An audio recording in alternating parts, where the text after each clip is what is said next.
नमस्कार. महाराष्ट्र योजना कॉर्नरमध्ये आपल्या सर्वांचे स्वागत आहे. आजच्या व्हिडिओच्या माध्यमातून आपण बघणार आहोत की 2024 मध्ये अतिवृष्टीमुळे बाधित झालेल्या परंतु अद्यापही अनुदान न मिळालेल्या या अतिवृष्टी बाधितांना अखेर राज्य शासनाच्या माध्यमातून अनुदान मंजूर करण्यात आलेलं आहे. या संदर्भातील एक महत्त्वाचा असा GR म्हणजेच की 12 जून 2025 रोजी निर्गमित करण्यात आलेला आहे. ज्या GRच्या माध्यमातून राज्यातील 32 जिल्ह्यांना अतिवृष्टीमुळे बाधित झालेल्या नागरिकांना मदतीचे वितरण देण्यासाठी मंजुरी देण्यात आलेली आहे. राज्य शासनाच्या माध्यमातून अतिवृष्टीमुळे जे काही बाधित होतात म्हणजेच की शेत जमिनीच्या नुकसान सोडून परत घराची पडझड असेल, भांडी वाहून गेली असेल, कपडे वाहून जाणं असेल, दुकानाचं टपऱ्यांचं नुकसान होणं असेल, यांच्यासाठी एक नुकसान भरपाई निश्चित करण्यात आलेली आहे. हीच नुकसान भरपाई बऱ्याच साऱ्या नागरिकांना नुकसान झाल्यानंतर सुद्धा वितरित करण्यात आलेली नव्हती आणि अशा जून 2023 ते डिसेंबर 2024 पर्यंत ही विविध प्रलंबित असलेल्या बाधितांची नुकसान भरपाई अखेर राज्य शासनाच्या माध्यमातून मंजुरी करण्यात आलेली आहे.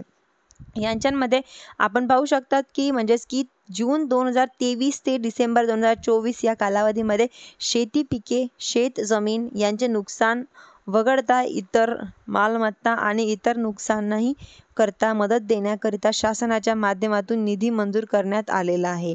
यांच्यामध्ये आपण पाहू शकतात की वेगवेगळे प्रस्ताव सादर करण्यात देखील आलेले आहे.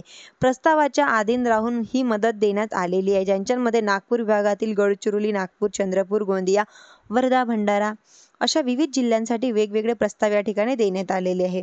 कोकण विभागातील रायगड, रत्नागिरी, ठाणे, पालघर, सिंधुदुर्ग या जिल्ह्यांकरता छत्रपती संभाजीनगरातील विभागातील म्हणजेच की संभाजीनगर झालं, जालना, परभणी, नांदेड, लातूर, बीड, धाराशिव, हिंगोली अशा वेगवेगळ्या जिल्ह्यांना नुकसान करता हे वेगवेगळे प्रस्ताव देण्यात आलेले आहे. त्यानंतर अमरावती विभागातील यवतमाळ असेल, अमरावती, अकोला, बुलढाणा या जिल्ह्यातील नुकसानग्रस्तांना ही मदत दिली जाणार आहे. पुणे विभागातील म्हणजेच की पुणे, सोलापूर याचप्रमाणे सातारा आणि कोल्हापूर, सांगली या जिल्ह्यातील नागरिकांना ही मदत दिली जाणार आहे.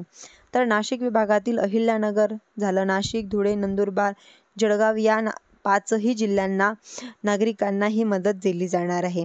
आणि अशा प्रकारे जर पाहिलं तर निवारा केंद्रांमध्ये अन्न, वस्त्र, निवारा आणि औषधांचा पुरवठा देखील यांच्यामध्ये 51,99,000 रुपये, याचप्रमाणे 2 दिवसापेक्षा अधिक कालावधीकरता पूर क्षेत्र, घर पाण्यात बुडालेले, म्हणजे क्षतिग्रस्त किंवा घराची झालेली पडझड यांच्यासाठी 49,63,14,14,000 रुपये, याचप्रमाणे मत्स्य व्यावसायिकांना झालेले नुकसान यांच्यासाठी 1,69,03,000, तर दुकानदारांना आणि टपरे धारकांना जे काही नुकसान झालेलं आहे त्यांच्यासाठी 12,91,37,000 अशी एकूण 64,75,83,000 ची नुकसान भरपाई या ठिकाणी विविध जिल्ह्यांना नागरिकांना मदत म्हणून देण्यासाठी मंजूर करण्यात आलेली आहे. तुम्हाला जर हा GR बघायचा असेल तर तुम्ही maharashtragovernment.in या संकेतस्थळावरती हा GR हा पाहू शकता. म्हणजेच की जाते घर पडल्याने किती मदत मिळते, कपडे भांडी मिळते, वाहून गेलेली किती मदत मिळते, यासाठी वेगळे मदतीचे दर आहेत. हे मदतीचे दर काय आहे हे तुम्हाला माहीत नसेल, याच्या संदर्भात